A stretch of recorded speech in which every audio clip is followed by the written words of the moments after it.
Thank you for staying with us so far on Atlantic Sunday morning show. We hope that we've been able to bring you some inspirational stories. And for me, particularly, is the story of a lady who went in for brain surgery to have tumor in her head, and suddenly from just successful surgery to stories and stories and stories. The truth is that every day people go in for surgeries, have successful surgeries, and for reasons not known to us, they end up not making it. This could have been one of those cases, but somehow, consistency in prayers, the faith of loved ones, even when she didn't know where she was, God came through for them. I think this is one of those inspirational stories that just makes you say, against all the odds, even when it's totally dark, even when you look left, right, and center and there's no way to turn to, you tell yourself, I'm going to hold on to my faith and trust God through it all. And that's how we welcome you to Atn Sunday Talk. But just a quick reminder that Atn Sunday is a magazine show that touches on key issues. These issues are dissected by professionals and relevant stakeholders per time. Having been done with the first hour and the inspiration part of the show this morning, we're about to bring you Atn Sunday Talk that deals with several issues in the news. We'll take off from Rivers State, court granting interim injunction, restraining Chijoke who was arrested. In Akwa Ibom State, government to set up agency to check hike in foodstuff. In Enugu State, government suspends all fees levies from JSS 1 to 3. And in Ogun State, police arrest pastor, others over child trafficking. Bring you down to insecurity. Miati Allah threatens legal action against ethnic profiling. And in Katsina State, Chief Imam calls for an end to economic hardship. In security, Nigeria is committed to regional cooperation with ECOWAS. On judiciary, former NSIRSA MD to be arraigned for forgery. Death Access Holdings CEO Wigwe University founder is dead. Nigeria should bid to host the FIFA World Cup. This coming from CAF President Otepe. Our guest on the show today is Barrister Collins DK. He is a legal practitioner, but will be joining us as a public affairs analyst. Now, you know you can watch us from anywhere you are in the world. You can join us live. All you need to do is log on to our website, atlanticnetwork.tv, or you can download our app from the App Store. If you don't have that already, that is, and we are ATN Live, the App Store. Also, you can watch us live on Facebook and YouTube. We are Atlantic Television Network. Now, do well to share with your loved ones, but don't get distracted if you're in church, because you can always catch up on the show on either of these platforms. Stay with us. We'll take a quick break. When we come back, we'll take off from the stories for today.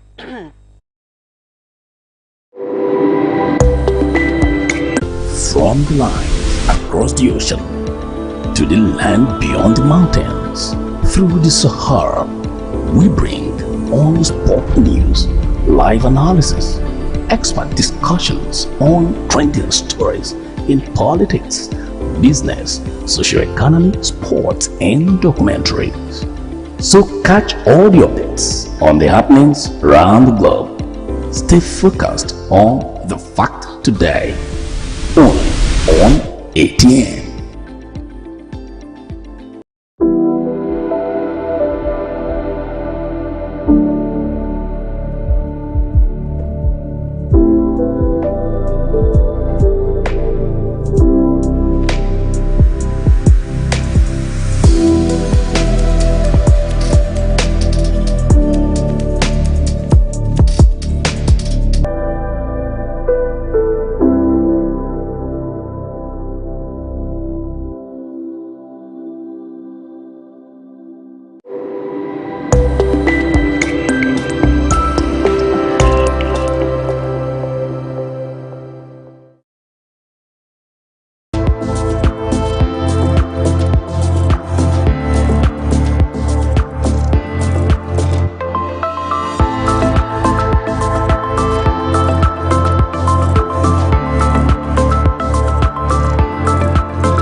Every day, our lives are changed by history.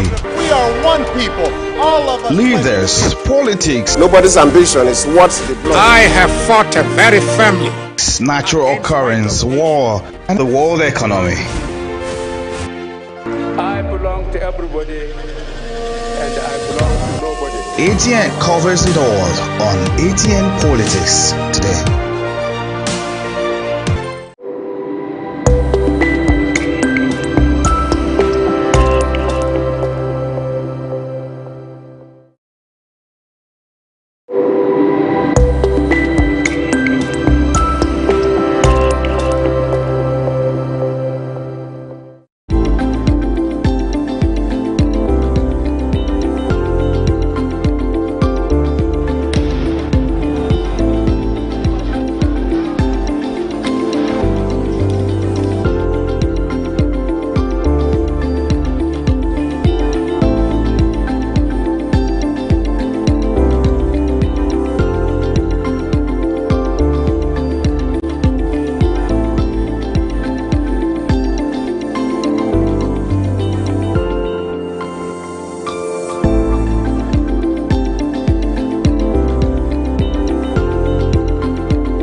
People into the country illegally. That is amazing. Honourable You human trafficker. Honourable You're a human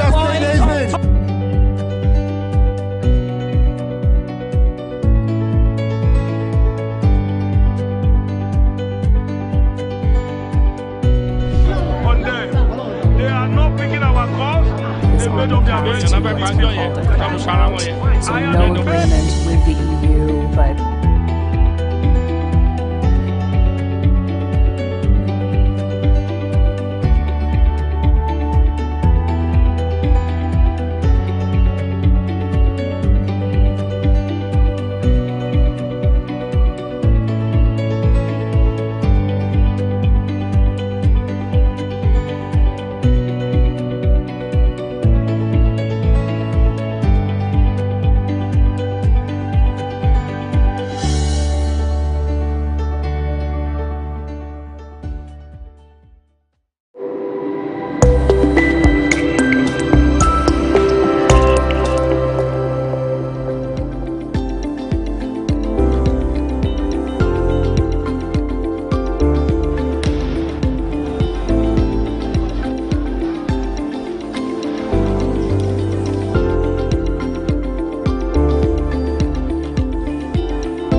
from the lines across the ocean to the land beyond the mountains. Through the Sahara, we bring all sport news, live analysis, expert discussions on trending stories in politics, business, socio-economy, sports, and documentaries. So catch all the updates on the happenings around the globe. Stay focused on the fact today, only on ATN.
Every day, our lives are changed by history, We are one people, all of us. leaders, politics, Nobody's ambition is what the blood. I have fought a very family.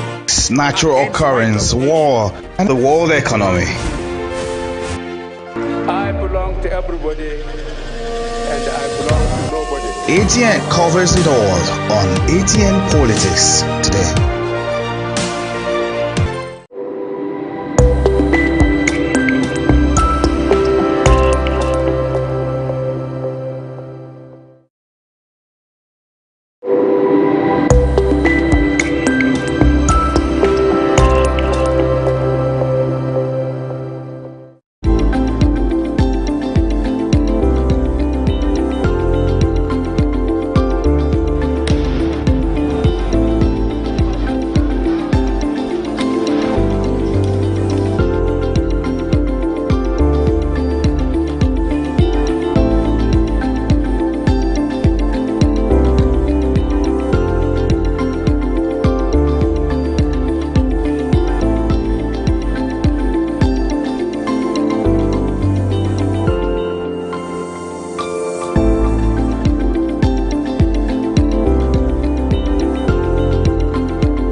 people into the country illegally. That is amazing. Honorable You human On the point of order.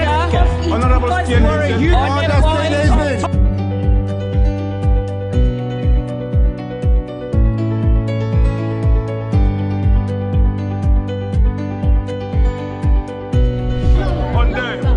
they are not picking our calls.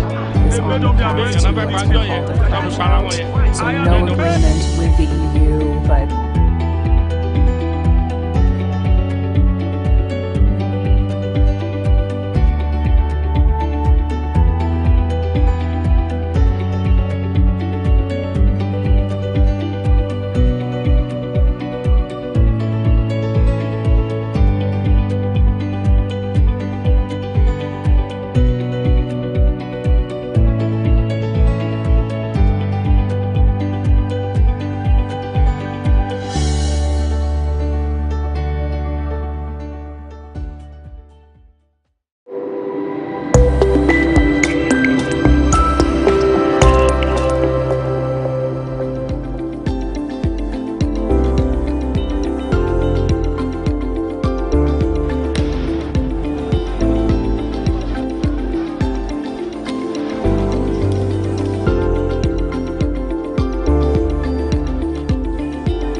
back to Atn Sunday, and it's time for Atn Sunday Talk. We have quite a sad story to take off from River State. But let me quickly welcome Barrister Collins Dike. It's an honor to host you today on Atlantic Sunday. Thank you. It's my honor to be here too. All right. This is a sad one, and like I always say, this is where the job of an anchor becomes really difficult. Well, everyone, some of you already know, but the Chief Executive Officer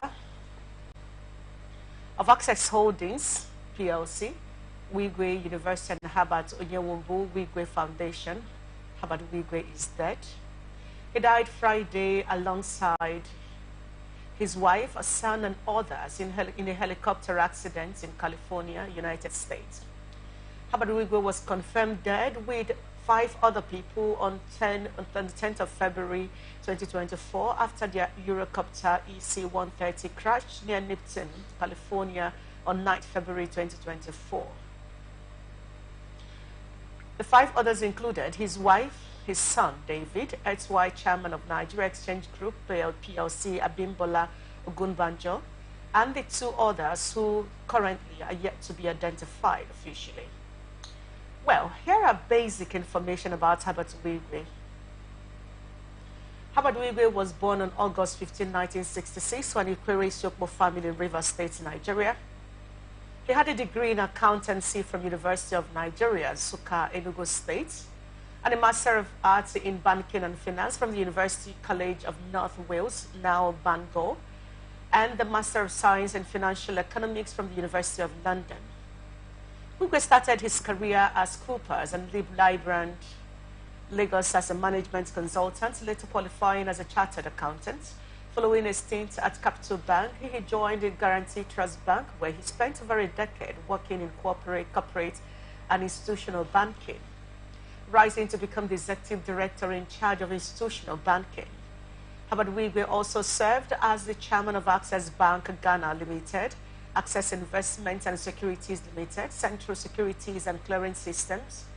He was the chairman of Access Bank UK Limited until his demise.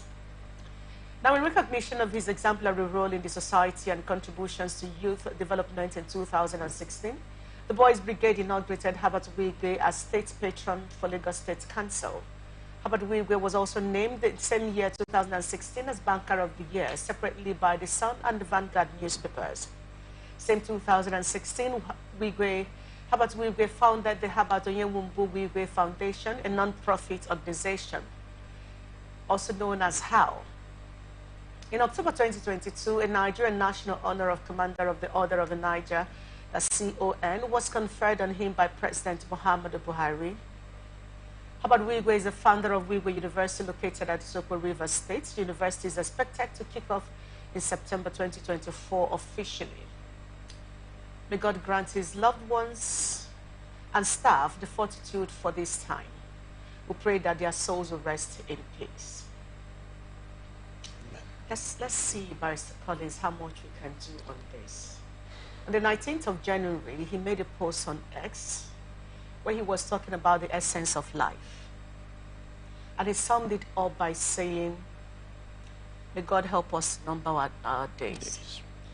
And then if you go through his posts till the very last one, about 3 days ago or so, you could see someone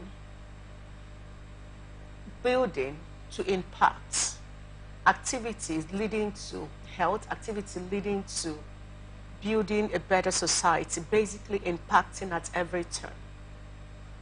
The shocking news of his death does not seem to change much fact that we already know that people will die. None of us is going to leave this earth alive, because the earth takes everything that is on it right now, whether humans or structures, whatever it is.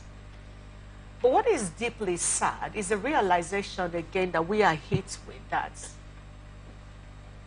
truly life is empty. I was asking on social media, was this a premonition? Did he somehow knew he was going to die? If he knew he was going to die, could he have taken his wife and his son on this trip for whatever reason it is? I'd just like you to quickly react to all of these issues, because I don't think there's any way to look at it to make it easier for someone to swallow. He left 3 other girls, little girls, behind. Well, we don't know if we can call them little girls, but it's what it is. Well, it's a very sad period for us as Rivers people. It all was for us, for me personally as an Ikwere man. It hits us differently. The Ikwere ethnic nationality, the death of Herbert Igwe hits us totally differently. Here is a man we've seen over the years as, you know, our biggest brand, our biggest corporate brand, our biggest, as far as I am concerned, export from Ikwere land to the world, as it were. And his lifestyle was such that everyone in Ikwere man was proud of the man Herbert Igwe. He impacted on the lives of people cutting across different strata of the society, cutting across different local governments, different tribes, different states. And to think of it that such a man would die in such a gruesome manner as the news, you know, has continued to portray it, is terribly, terribly sad. For me, he may not have had any premonition of his death, but I think the man was smart and intelligent enough to know that as humans, no matter how much money you have, no matter how much impact you have, we're all going to die. And then the time and circumstances of our death, we definitely do not know. We definitely cannot fix. That's the mystery of life. And as far as I'm concerned, that makes life all more interesting.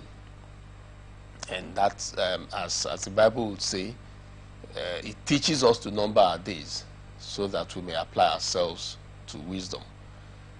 If every man was sure the day, the date, and circumstances of his death, I tell you, life would be more boring than what we would imagine. So, for me, he died at, I think, 57. But I don't think there's any more the man could have accomplished as a man than he had. You know, yeah, he lived life at its best. Grew from the small beginning that he started with to the humongous colossus that he eventually became, mostly by his self-effort over time. Jesus Christ died at 33, I think, and made the much impact he made, you know, so much so that forever life is lived by the measure Christ kept. Herbert Igwe had come. We're not expected to live forever, but he has trotted the earth with the best effort he could, and even in death, he's a man we should all live a life that we think we should emulate. So for me, he had done his best. May his soul rest in peace. In death, Ikwere land is proud of Mr. Herbert Igwe. Rivers State is proud of him. Nigeria is proud of him. The world will be proud of this man. Now, if you look at the caption we have there, it says, he's also the founder of Igwe Foundation University. The average Rivers man does not think of investing, does not see anything good enough to invest in this land. But Herbert Igwe didn't make his wealth in Rivers State, no doubt, but chose to bring back one of the biggest investments back into Rivers State. September 2024, this year, officially the university will be kicking off. Everything is literally in place, just waiting for the final processes to be completed. What are some of the lessons to learn from this? In fact, a news headline said he's the richest Ikwere son. Yes, he is. What are the lessons to learn in the life and times of Herbert Igwe? A lot of persons have also adjudged him to be one of the most humble people they have ever come across. In his personal life, in his approach to life and everything, what are some of the lessons to learn the life and times of Herbert Wigwe? Okay. Coincidentally, last week Sunday, I was discussing with a retired banker who works with him closely. And she told me that this man, Herbert Wigwe, we were discussing about his university. And she said she knows that this man is a stickler for excellence. You're either ready to be at your very best or you can't work with him. You know, and if you're either ready to be at your very best, or you can't work with him. Wow. You can't work with him. Now, if you look at his life trajectory, you'll see that that excellence reflected in everything the man did. Access Bank was a small bank, even when his partner and was the MD and CEO of the bank. When he took over, he transformed the bank to the brand it is today. You know, and the bank has got better, you know, buying up every other available bank in that order, and had become a global brand before he died. Now, I remember that the Wigwe University kicked off practically, that's the structure, building, and the rest of them, sometime last year. Yeah. And if you go there today to see what has been done, you know, you will see that the man's need for excellence reflects in everything he does. The man was known to be very hardworking. The man was known to be very visionary. The Wigwe University is a reflection of the astuteness of his visions. Now, you've talked about his humility. Everybody who ever interacted with him, I spoke with a judge friend of mine called me last night to say he was with him just 2 weeks ago at an event, and that was his first time of meeting him, and he was shocked at the man's level of humility. And then the judge was totally broken by the news of his passing.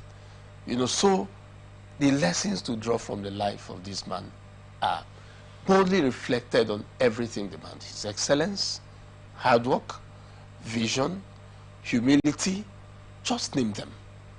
The man lived a life that those of us who are alive should draw lessons from.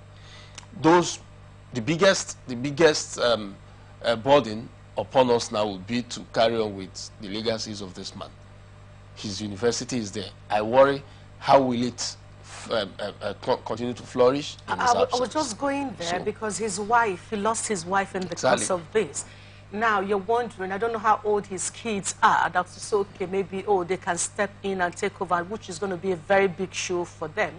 As we eulogize the life and times of this man, we will, like I said, the earth eats up everything in it. So that is an understanding we all have about life. None of us is going to live here alive anyway. Yes. So, but the concern is looking at the heights he has attained. His wife, unfortunately, also passed on in the process. The concern in the mind of everyone, my colleague was talking about next of kin and all of that. But the question now is, what next? What happens to this big brand of an individual? This excellent mind that has grown for 57 years, impacted his world within and beyond the shores of Africa. He's been Access Bank boss in Ghana. He is in charge of, of course, he's the owner, by legally speaking, UK and all of that. What becomes now of these colossus who have been taken away abruptly? What becomes of this business empire, the foundation, the school, university, and all of that? It calls for very serious concern. Over time, especially in our climate, when somebody of this stature, dies, we're faced with a situation where their business, their investments, their business empires, as it were, goes with them. It's not exactly like that in some other parts of the world, where people have been seen to design their businesses in manners that they outlive them. That's why you have the big brands like Coca-Cola and the rest of them still thriving today. Whereas you go to late Chief Moshood Abiola's business, you see that it's a relic of, you know, its own. I'll be hoping that the excellent mindset of Herbert Igwe will have led him to institutionalize a system that will ensure that his businesses thrive even in his absence. Of course, he could not have been doing all of these things all by himself. People whose brands have grown to the point where the Herbert Igwe brand grew understand better the need to have their systems run on almost autopilot, so that even if you detach their persons, these businesses would continue to thrive.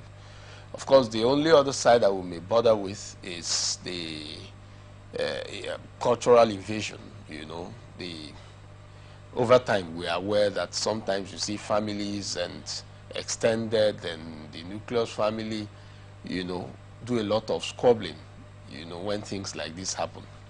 Everybody wants to grab what he can, and by so doing, most of the times, you know, they tear the businesses apart. Yeah, but we also know we hope that doesn't happen. Yeah, we also know that, legally speaking, where there are signs, because what we are talking about now is not just a Herbert Igwe, it's the institution called Herbert Igwe, both in his banking business, financial aspect, and his foundation, and of course his university, and maybe others that we are not aware of.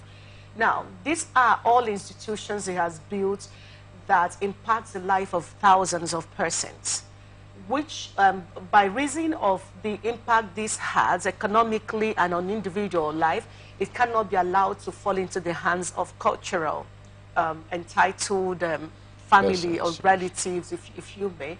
So legally speaking, there are times when there are seeming interests to disrupt an existing process, especially when it's something that impacts beyond the immediate family. The state usually steps into, you know, that climbs, you have situations like that. Are there laws that can actually authorize institutions of government to step in to protect this, just in case there are no legal backing to ensure that the system runs on autopilot in his absence? Unfortunately, I'm not aware of any such law. In Nigeria, estates are usually privately owned by our laws, and it usually behoves on the owner of an estate, you know, to prepare his estate in his demise. In this case, the law provides for wills. You know, it's only when an estate owner prepares a will wherein it's clearly stated what role everybody plays, who gets what, you know, that you find some, or you find a structure of succession, you know. The experience is that in big cases like this, even when there is a will, you know, there is such wills are always subject to very ferocious contestations. But are there some form of, I know that recently the Rivers, he left daughters. I had learned he has just one son who passed on in the crash. There are 4 kids, yes. So there are 3 daughters left. Are there, recently the Rivers State Assembly, I think that was last year or thereabout, had to institutionalize the inheritance law to protect the female child. And of course, these are Rivers' daughters now. So if the worst case scenario should pan out, are there ways that these laws can actually step in to do better to prevent the crashing or collapse of this institution called Herbert Igwe? I think the survival of the institution would ultimately be a product of the character of his daughters. Custom has provided its own means of managing situations like this. And unfortunately, most of the customary practices east of the Niger, including this part of the world, excludes female children, like daughters, from inheriting their father's estates. The Supreme Court of Nigeria, in a landmark judgment, nullified any such customary practice, starting from what happened in Imo State. Yeah. The River State House of Assembly took a clue from there and enacted a law that now protects daughters, and ensures they inherit their father's estate. But it's beyond that. Even if the daughters are allowed to inherit the estate, in Ikwere land, they won't inherit such massive estate all by themselves. The extended family will play a role. I know what I'm saying. But then, that's why I said I hope he enacted a will. If there is a will, that will was very specifically determine who gets what in details, which is what custom lacks. Now, when the will is read and everybody knows what role he or she plays, it will still boil down to the character of the inheritors, the character of the children, who will need to step out, step up their game, the surviving children, who will need to step up their games to the point of now taking over the leadership. They must make sure that beyond the question of who takes what, because I mean the man's estate is so massive that everybody who is involved should be very comfortable, after the inheritance. Yeah, but what about continuing the process? That's what I'm saying. So we hope and pray that the children, the surviving children, have the strength of character to be able to build on their father's vision, to be able to sustain. It takes a lot of guts, it takes a lot of energy, it takes a lot of vision, it takes a lot of character, integrity, to be able to sustain what Habatwige sustained over the years and to be able to build on it. So we hope in all of this, I think what would be most important is the strength of character of the children. That would help in continuing. That is, if they are old enough to step into the big shoes. Well, that's if they are not minors. When you say old enough, I don't know what. I think education. I think even a 15-year-old who has, Abatugu was 35, 30, his father was 35, I think, when he birthed the vision of Access Bank, as we know it today. So for me, we shouldn't expect that until the children are gray-haired, they won't be able to, I don't know, this is really sad. It's terribly sad. And then talking about it more, it's like, peeling off the wounds and then what if, what not, and all of that. But then you can't stop talking about it because the man in question was a man who could not have died quietly. Even if he died in his sleep, it was still going to be a global news. Absolutely. He was a global brand. Absolutely. We just pray that that the children are surrounded by loved ones, genuine loved ones, who can step in and guide them, and shelter, provide this necessary emotional support. We just pray that it's not going to be here hyenas and those who just want hyenas and jackals, like Aisha Buhari would say, who are just interested in our parts, merchants of Venice. Give us a pound of flesh and that will be it. We hope that an angel will arise. If there is none, step in and help these girls and ensure that the vision continues, because it's not just about the 3 girls, it's not just about their dad, it's about the thousands of persons who are employed, the students who have been in Wigwe University, for instance, who had gotten admission, the scholarships you would have given, and all of that. The life-changing experience that these children are going to have, and the impact this is going to have in Rivers State too. I just hope that everyone out there who understands the vision of this man, who knows the impact this man have had and will have, can step in, be selfless enough to provide themselves as a shield to ensure that he may have passed on, which is the fate of all mortals, but let the vision be sustained in such a way that they grow from bound to bounds and ensure that the young persons, those who will be getting admission, who will be getting jobs in this university, and even in Access Bank, the growth and everything, that this vision doesn't come to an end. May God grant them the fortitude for this time and provide wisdom whenever they need it. That's much we can do on that. But you know, we have a lot of issues to discuss this morning. We're still in Rivers State. Let's dive. So a High Court sitting in Port Harcourt has granted order of interim injunction restraining Inspector General of Police, Kayode Bertoton, Rivers State Commissioner of Police, Olatunji Disu, and Martin Amewule, their subordinate agents, from arresting Chairman of National Youth Council of Nigeria, Chijioke Ihowo, Happy Benneth, and Jinjiri Bala.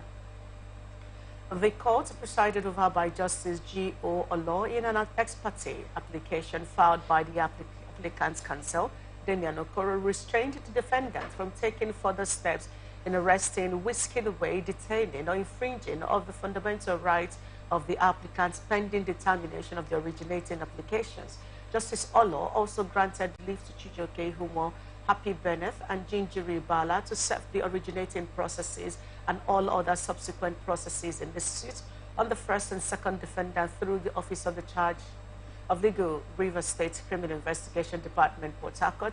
The trial judge, while granting leave for the third defendant, Martin Amewule, to be served through substituted means by placing it at the State House of Assembly Legislative Quarters off Aba Road, adjourned till 28th of February 2024 for hearing on the originating motion application.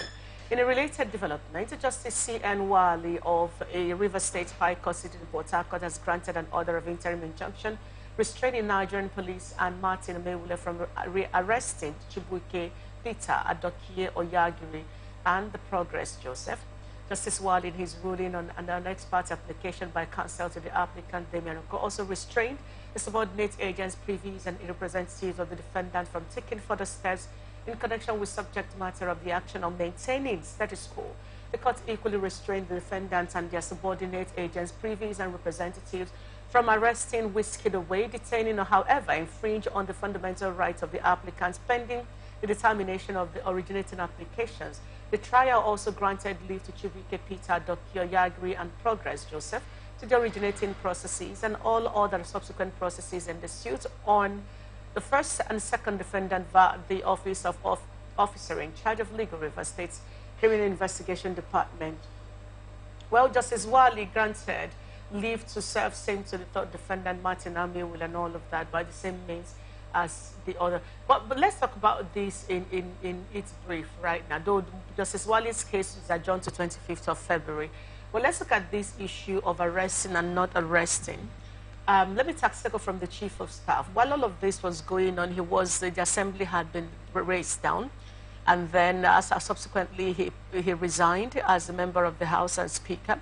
And then rumor of him being Chief of Staff was out there. We didn't see anybody go to arrest him. It was until the governor, just about hours after the governor announced him as the Chief of Staff officially, when I began to hear, oh, he's being arrested and all of that. But now look at the scenario here. Here, Edison's arrest, alleged report of attempts to arrest him, emanated from a story that he was indicted in the burning of the assembly by some of the people arrested, and these same people are linked to the DSP, Angbashim's mother, where you told us about 50-something persons are being detained over the same mother, and now you said it was two Baba. I think that's David something.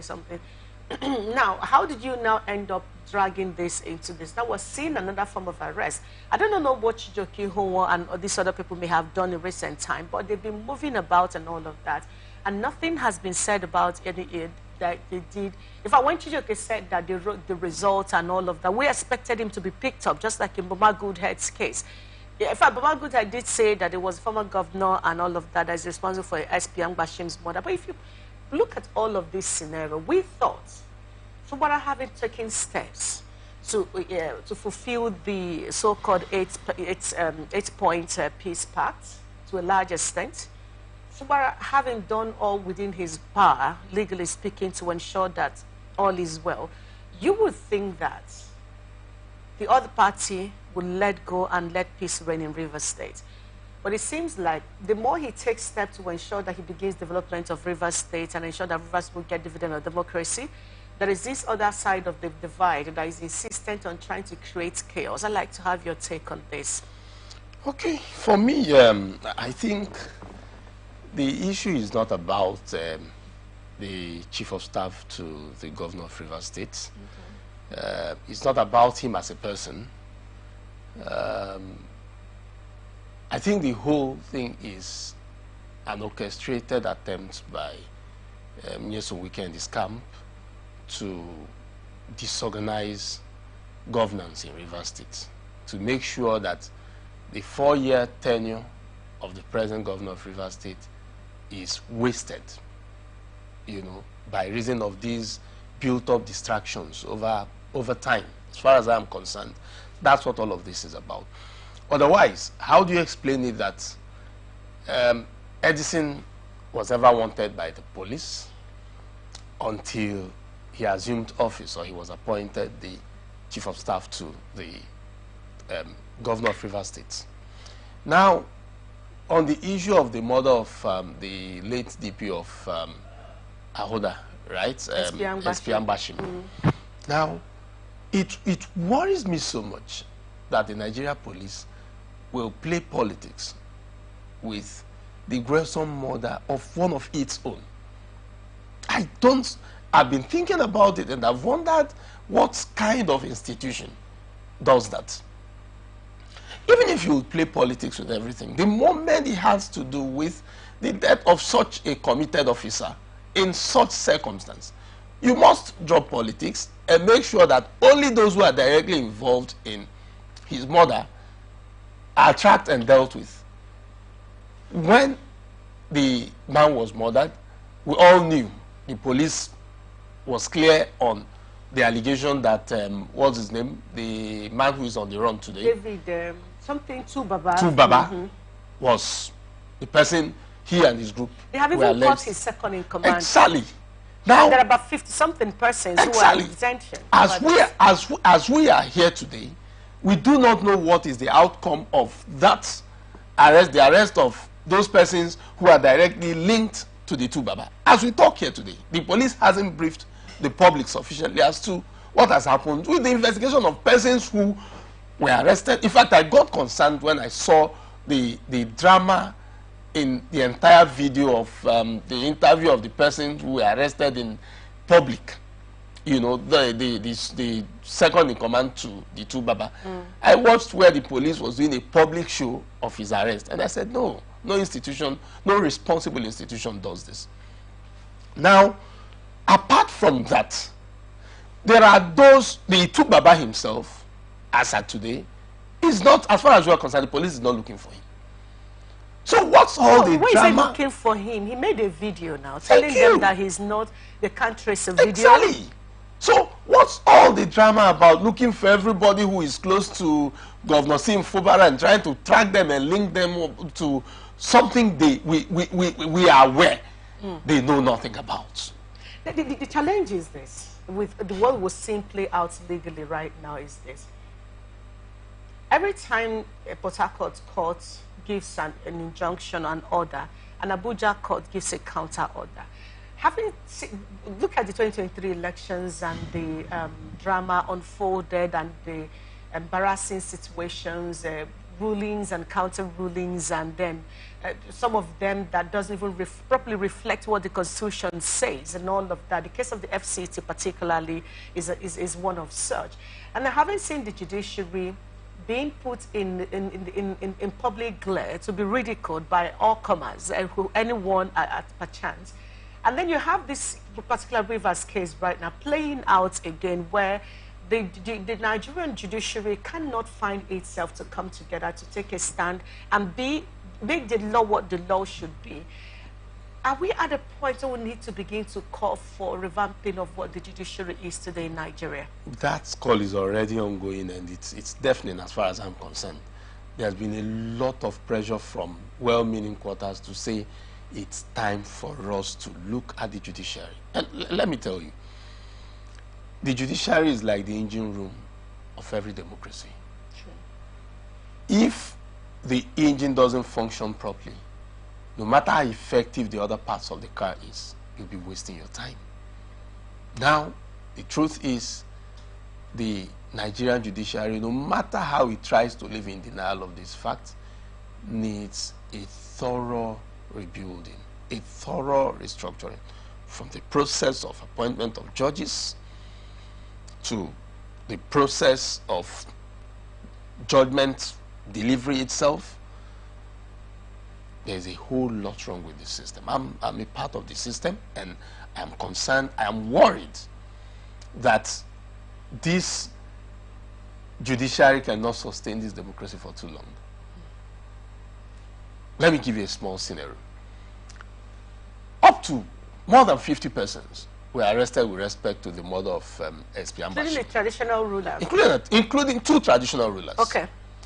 They were charged before a court, High Court of Rivers State, before Honorable Justice Aproko.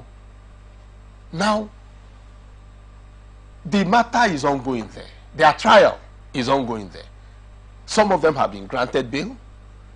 While that matter is ongoing, under the Administration of Criminal Justice Law of Rivers State, under the Administration of Criminal Justice Practice Directions enacted by the Chief Judge of Rivers State in 2023, before the state will file a charge before any person, the state will submit all of its documentary proof of the allegation against the defendant, and the state will also need to swear to an affidavit indicating that yes, it had concluded investigation with respect to that matter.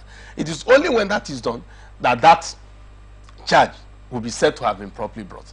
So it is expected that that charge was filed, I think, early this year or late last year. So it was filed within the lifetime of that legislation by the Chief Judge, that enactment by the Chief Judge.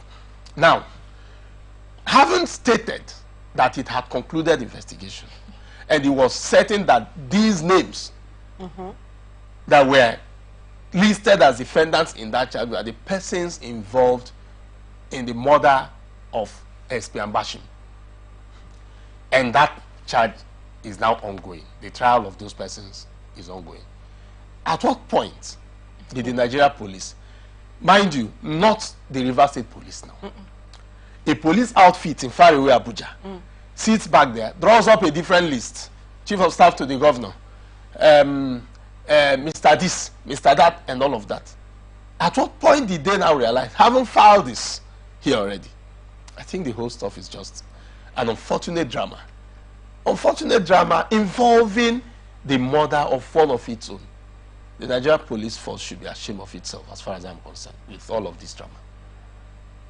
Well, we can bring you the conversation as embarrassing and as sad as it is, but let's get into Akwa Ibom State. Akwa Ibom State government has announced the plans to set up a bulk purchase agency to checkmate the rising cost of foodstuff. Governor Umar Eno made this disclosure during the Nigeria Unity Conference 2024 tagged that we may be one, organized by the 10th Episcopal District Christian Methodist Episcopal Church at Akwa Ibom Hall, Uyo. Eno said a bill to establish the bulk purchase agency will be sent to the House of Assembly to convey legal status to the board and enable it to intervene and stem skyrocketing food prices in the state. He explained that the agency will partner with the Market Association to check food prices and encourage local producers to boost their productivity. He stated that the agency will help bring in the food produced to enable control the price. According to Governor Eno, who also announced the flagging off of the construction of strategic roads across the 3 senatorial districts in the next 2 weeks. But let's talk about this right now. Price control is there are the FPPPC, Federal Consumer Protection Commission, and all of that, and then you have the Standard Organization of Nigeria. Yeah, maybe others that I can't readily think of right now.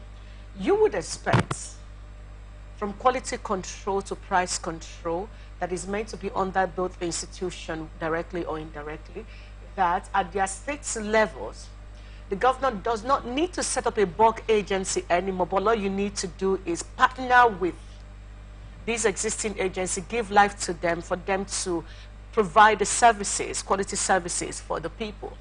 Now, when you want to talk about controlling the price, we don't have, what we have in Nigeria is an open market. We don't have a planned market that you say, okay, this is, we want to buy clothing, you go to particular market. When you want to buy rice, you go to a particular market. We have an open market controlled by the traders.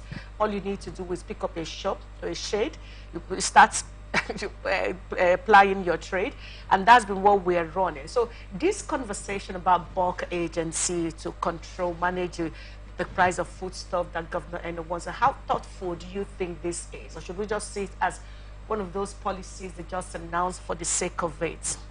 I think it's a make-believe. Okay. It's a make-believe, just like we've had successive governments in Nigeria do. We operate an open market economy. It's a free trade economy. An economy that is determined by the pool of two forces, demand and supply. The government knows this. The governor of Akwa Ibom State knows this. He knows that what he's doing will get us nowhere. But he just wants to appear to the people like he's doing something, you know, which is what they've all done from the federal government down. You hear the president make plans to open the food banks, you know, to they roll out released the food. 102,000 metric tons of grains. And you will no, ask, he announced, sorry. He announced the release of 102,000 metric tons of grains. and you would ask, what purpose is this supposed to serve? Even countries that are at war haven't opened up their food banks yet, because those banks are supposed to serve specific purposes. You know, but they know that the policies of government over time have led us to where we are. It's not a product of shortage of food in one day to get us to where we are. I read something that sometime in early 60s or so, the naira had more value than the British pounds. Oh, that is fine. And you wonder what our governments did over these years to get us to this point. And they think now by merely opening the food banks, you know, things would reverse. I think government knows the problem. Government knows what to do ordinarily. But these governors, these presidents, these ministers are too concerned about themselves and their, sorry I would say, their selfish aggrandizement, you know, to want to do the right things. You decided to stop the fuel subsidy payments, which for me is fine. It's fair, yeah. But in doing it, just like some of us argued when Goodluck Jonathan tried to do it, that administration was too corrupt to be able to handle the fallout of subsidy removal. Now, you removed subsidy. You did not ensure that you plucked the corruption votes, you know, for the governors. So what we now have is these monies that used to be in the hands of a few persons who were the subsidy dealers have now entered the hands of our governors. They take these monies and nobody's asking them any question. They'll be holidaying with our monies and we're suffering. So as far as I am concerned, the whole drama of whether it is what Tinubu is doing with opening the food bank or what the governor of Akwa Ibom wants to do, they know very well that these are just make-believe policies to give the ordinary man the impression that, oh, government is doing something, whereas in essence, the government knows it's doing absolutely nothing. All right, we'll take a quick break. When we come back, we're going into Enugu State and we'll have more stories for you on the show. We're also going to try to touch up on the economic hardship, but that will be after the break.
Every day, our lives are changed by history, We are one people, all of us. leaders, politics, Nobody's ambition is what the blood. I have fought a very family. natural occurrence, war, and the world economy. I belong to everybody, and I belong to nobody. ATN covers it all on ATN Politics today.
People into the country illegally. That is amazing. You human trafficker. You're a human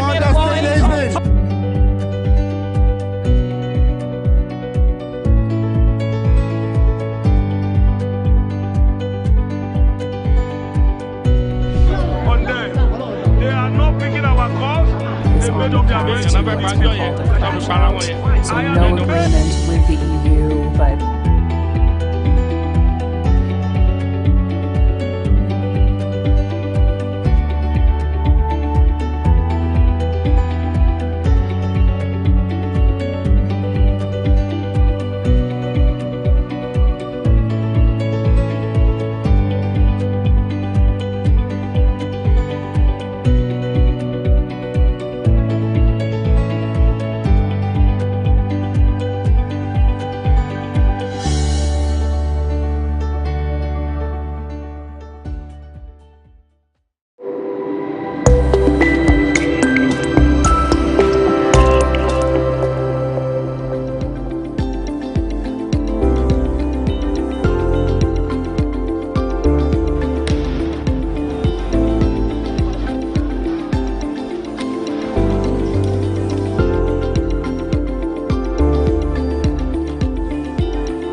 Atn Sunday, everyone. Now, the Mieti Allah Cattle Breeders Association of Nigeria threatens to take legal action against any media outfit that unjustly profiles Fulani pastoralists as terrorists and kidnappers. In a statement issued by the National Secretary of Makaban, Bello Gotomo, said this attitude only results in shielding the identity of the real perpetrators.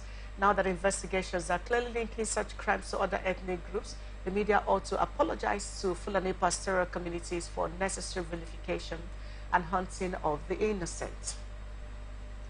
The concern with, first and foremost, I think it is unethical, professionally speaking, to generalize the whole ethnic group. It's like coming out to say Igbo IPOB, or any of those nomenclatures you can use to generalize a whole ethnic group. So I think personally it is professionally unethical to do that. For now, threatening to take legal action against ethnic profiling of Makaban, the Fulanese, over actions of some terrorists, one would expect that. As unfair as that comes across, one would expect that the Mieti Allah would find a way to, first of all, address core issues involving their people. When it comes to herders, farmers, fights. When it comes to herders, because that's actually what makes them Fulanese now in terms of nomenclature. But this idea of feeling like not taking responsibility where one should take responsibility, and now making it look as if media organizations are attacking the Fulanese, if you may, or labeling them or pastoralists or terrorists, as the case may be. Is this the best way you think they can go about this? Well, I think they have a right to make their complaints in this regard. I've always said it that I am against ethnic profiling. I mean, I've heard media houses read news like the Fulani herdsmen. Yeah. The Fulanis are not the only ethnic group in Nigeria that has herdsmen. David Mark, former Senate president, I hear has a large flock of, a large herd of cattle. The Igbos, I hear if you go to a place like Iziobingwa also, they have a lot of livestock. Yes, livestock there. Now, if there is a crime committed by an individual or a group of individuals from an ethnic nationality, it's not enough to label or brand an entire ethnic nationality by that crime. It's most unfair, it's mischievous, it's irresponsible, and I don't support anybody do it. And I think any person who is from that ethnic nationality would have a right of action, would have a right to go to court to say, by the virtue of branding this ethnic nationality where I come from, this person has called me a kidnapper, for instance, has called me a murderer, for instance, has called me a foreigner, for instance, because I belong to this ethnic nationality. And I am not a person who goes by these crimes, you know. So for me, I think they will be right to approach the court if they so choose. Now, it's not their responsibility. Yes, I agree that an ethnic group that has some vices, you know, rife within its ethnic nationality, should wake up to say, okay, we need to cut this. We need to make sure that our people are not known for this.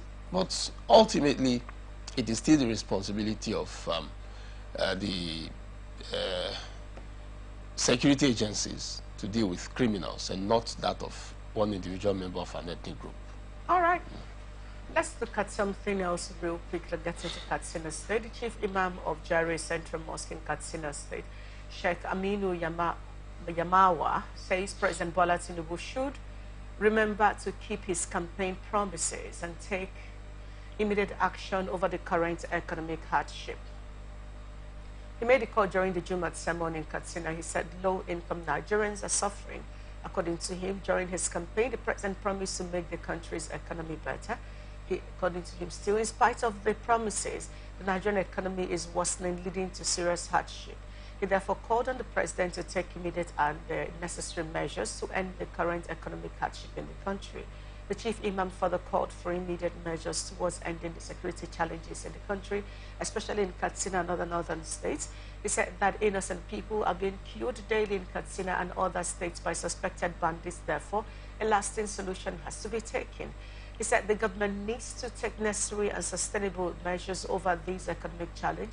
He called on the attention of the relevant authorities over what he described as extortion from the local grain sellers by some security operatives along major highways. The imam also called on the grain sellers to avoid hoarding the goods, saying no doubt that those involved in such a bad act would be dealt with by God. Sheikh Yamawa also appealed to the president to reopen the Nigerian borders with the neighboring Niger Republic through Katsina. He further urged the general public to intensify prayers to see the end of the current hardship and insecurity challenges facing this state and the country in general. This call for President Tinubu to end economic hardship, reflecting on his campaign promises to make the economy better. A lot of persons boasted that, oh, how he came from Lagos State, how he did this in Lagos State, how he's going to do that. So the expectation was that, okay, now that he has made it into office, something should come out of that. But alas, this seems to be increasing. The protest is leaving the north and getting into the southwest states. Who knows the next part? Some people were saying they just want to wait after the AFCON before they can all hit the streets and all of that. Are we in a time? I said I can't remember such experience ever in my whole life in this country. But we're in a time where it seems that the government seems to be losing their grip on the economic situation, but somehow feel too entitled because they have the power to stay in their maintained status quo while Nigerians groan and beg and protest for food to eat. That's exactly what it is. The Sheikh was talking about promises made by the president during his campaigns. I can't remember so much of such promises. The man ruled to power on the mantra of Milokon. It was his turn. You know, he started off with this now sitting sense of entitlement from the beginning. You know, and he pushed through that. The other time I watched him was, think, on the question of how to manage security situation, for instance. He was in the Chatham House where he was asked that question, and he gave the mic to he had Bajabi Amila. Yes, Malam El Rufai. He gave the microphone to El Rufai to answer that question. And El Rufai is not in his cabinet. And El Rufai is not in his cabinet. So a man who could not even answer questions as to what he intended to do for Nigeria on an issue as important as security. You know, the man he gave the microphone to with the belief that that man was going to anchor his security area is not available in his administration today. Now, the other time I watched him was when they asked him what he was going to do immediately he got into power. He said he will hit the ground running the first day. The next day he will hit the ground running. He will hit the ground. And he's been hitting the ground running, and we are feeling the consequences. But I can tell you that this appears to be the most difficult time for Nigerians economically. It's hitting everybody. It's hitting everybody. I've had to sit back to ask myself what's really happening, because I am directly feeling the impact of it, just like every other Nigerian. And the government is doing nothing. The government seems to have, you know, exhausted all of its options, if it never had any option in the first place. You floated the naira without putting in place policies that, you know, would cushion the effect of that. You floated the naira almost at the same time as the lifting of the subsidy regime. So created a multifaceted situation, economic situation for the ordinary man. Today, a dollar is equal to 1,500 naira. The purchasing power of the naira is it's almost not there at all, you know. And so the ordinary man is passing through a whole lot now. And those in power are busy enjoying themselves. They are the ones who have access to the dollars. They are living better. So as a person, I support the protest. That appears to be the only way we can register our concerns to this government and hope that if they are unable to fix these things, they should honorably leave power and allow those who can manage us better to find themselves to power. You can't say it's your entitlement, it's your turn to rule, and then you're not prepared in the first place to rule. He's plunging the country into a deep mess. If this situation continues, I tell you the truth, the next 2 years, our situation will be like that of Venezuela, unfortunately. Wow. I pray it doesn't get to that point. As scary as that is. One of the things, listening to you and the Imam saying that he promised to make the economy better, like I said, that is neither here nor there.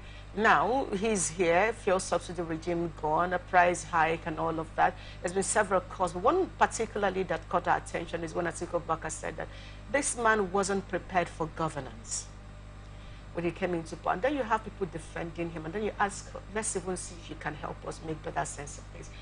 What in the Tinubu's government so far have shown that he was prepared for governance? Is it in terms of security? Is it in terms of education, the students' loan, where that is? Is it in terms of managing the ASU affair? Is it in terms of ensuring that there is the economy? For instance, one of the things they boasted how he did so well in Lagos and all of that. Please, what aspects of the Tinubu government can you say shows that he was prepared for governance before coming in? No aspect. Sure? In fact, as far as I'm concerned, things have gone. The anti-corruption fight index, anti-corruption index seems to have given us 5th place up with his sack of the Minister of Defense and investigation of Alima Shehu and all of that. That's not, for me, that's not one of the prominent indices of governance. I say so because even if you say the anti-corruption index has given us 5% up, that is questionable. You can't judge anti-corruption by the virtue of what the EFCC does. How has the police fared? Has the Nigeria police been any better since the entrance into power of President Tinubu? Okay. No, I'm aware of. Okay. The most important engine room of the anti-corruption drive is the judiciary. Okay. I can tell you that the judiciary has performed worse under the Tinubu administration. There has been a lot of vicious influence on the judiciary by the executive. On record, we see that every day. Now, did they reckon with that in the assessment? Now, what's even the whole drama of anti-corruption when the ordinary man is surviving, barely surviving? You know, so as far as I am concerned, all the important indices of government, under Buhari, agriculture fared a lot better. We saw the attempt to revolutionize agriculture. We saw the shutting down of the borders to stop undue importation of things we could produce here and all of that. Now, has the agricultural sector fared any better under Tinubu? No. Has the economy, a lot of persons criticized Buhari. Oh, Buhari did poorly with the economy and all of that. But with the benefit of hindsight, seeing where we are now, would you not say the economy fared better under the Buhari administration than it is faring now? Okay. The state governors earn more by the virtue of the removal of fuel subsidy. Has that in any way transformed into a better development of any of the states so far? No. Okay. Has there been proper discussion as to the restructuring of Nigeria? Okay, look at the elections. Have our elections not been worse under the Tinubu administration? You know, so however you look at it, has there been an attempt to employ more Nigerians? This is a man that campaigned, employ 50 million Nigerians, give them abadu, give them cassava, give them rice, and give them that. Has there been employment? The Buhari administration employed some persons into 100,000 Nigerians into the police and all. Has there been employment under the Tinubu administration? None. Okay, infrastructure. Has there been any attempt, you know, to fix the Nigerian infrastructure so far? Has it not done it? Maybe they are too early. Maybe, you know, infrastructure is usually one of the biggest things that they look out for. they are too early. I don't think so. They still need time. I don't think so. A person who told you he has always prayed and wanted to be president of Nigeria should be prepared with what he wanted to do from the beginning. So you agree with Atiku and others that he wasn't prepared for government? He wasn't prepared, and he's making a whole mess of the entire administration process. All right, let's look at the football aspect of today. Today is the final. You give me a reason to smile. But let's take it from this angle. The chief executive officer of this is the president of CAF president is saying that, listen, according to him, that the Tinubu administration should submit a bid to host the FIFA World Cup, stating that the best of Nigeria is back. Now, you'll recall that Nigeria last hosted a FIFA tournament at the Under-17 World Cup in 2009, with South Africa the only country to have hosted the FIFA World Cup at the senior level. In a press conference about the possibility of Africa hosting the World Cup anytime soon, Musepe said, I know the president of Nigeria is coming for the final. I will ask him to put in a bid for Nigeria to host the World Cup. Nigeria must put in a bid. I will have a conversation with him about it. Mr. stated that we have had close to 2 billion people watching AFCON globally. We should be proud as Africans, and the next one will be even better. The success of Africa depends upon Africa working together, trading together, and in football countries competing and playing together. So our commitment as CAF is to work together with all our partners and to contribute to uniting all our people in Africa and worldwide, people from the different racial, ethnic, and religious backgrounds. Now, this conversation about, I don't know what he sees in Tinubu, because I just asked you a question if he was preferred governor, and you're like, he said the best days of Nigeria is back. And he believed that Nigeria can host the World Cup, whether it's under 17 again or another at the senior level. He didn't tell us. But we'll be playing Ivory Coast today. Let's start by quickly asking, what's your prediction? Are you doing a 4-0, a 4-2, or what? 2-1. You're doing a 2-1. Okay. Nigeria will win by 2 goals to 1. Okay, that's interesting. But Nigeria will win, Sha. That's the bottom. Nigeria will win. That's for sure. That's the bottom. But let's really talk about this hosting of World Cup. What are the indices you think that the CAF president have seen in Nigeria to make him confident? They say Nigeria is back and have what it takes to host the World Cup. I think he was talking from a footballing sense, and nothing more than that. In a long time, the current crop of Super Eagles players are the best we've found. This team seems very prepared, you know, for this tournament and beyond. Every department of our play, for the first time in a long time, seems prepared for football. So the man looking at all of that will have come to the conclusion that, oh, I think Nigeria is ripe for the hosting of. But in economic and governance sense, the man is totally off key. He doesn't live in Nigeria, so it's possible that he doesn't understand what the ordinary Nigerian passes through daily to survive. Let me put it this way. If you consider the cost of hosting the World Cup, or co-hosting the World Cup as he suggested, put it at $5 billion. Put it at $2 billion, because it's not cheap. Do the maths by Naira at our current exchange rate. You're talking about trillions. Thank you. And then this is a country that will tell you it cannot fix its basic infrastructure except it has to go and borrow. You know, so what the man is saying is invariably telling us, go to the IMF or go anywhere else in the world, borrow to host the World Cup. And then bid to host the World Cup based on because even the bidding itself is highly capital intensive. Yeah. You know, so if you're going to borrow to bid, you're going to borrow to host, as is the present reality of Nigeria. We don't have any funds from within to be able to sponsor this. Then you will understand that when he tells the president that if he ever does, I'm sure the president will just laugh and by the way, Kashim Shettima that will be there. Yes, he has chickened out. Nigerians have pressured him into chickening out.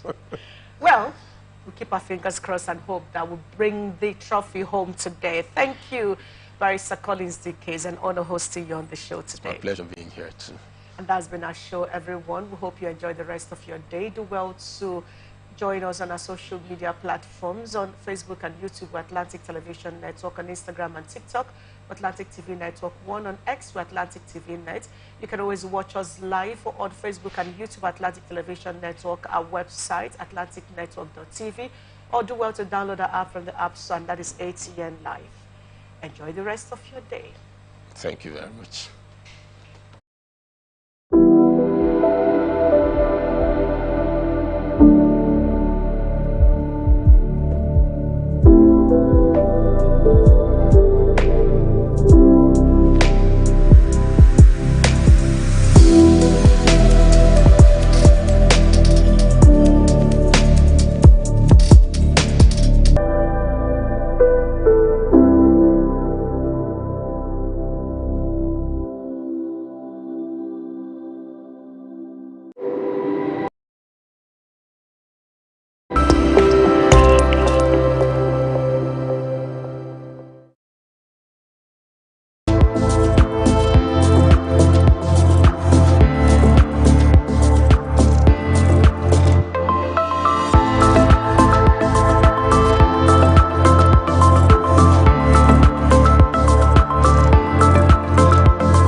Every day, our lives are changed by history. We are one people, all of us. Leaders, politics, Nobody's ambition is what the blood. I have fought a very family. natural occurrence, war, and the world economy. I belong to everybody, and I belong to nobody. ATN covers it all on ATN Politics today.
not picking our calls, they made up their Paris to mind. most people.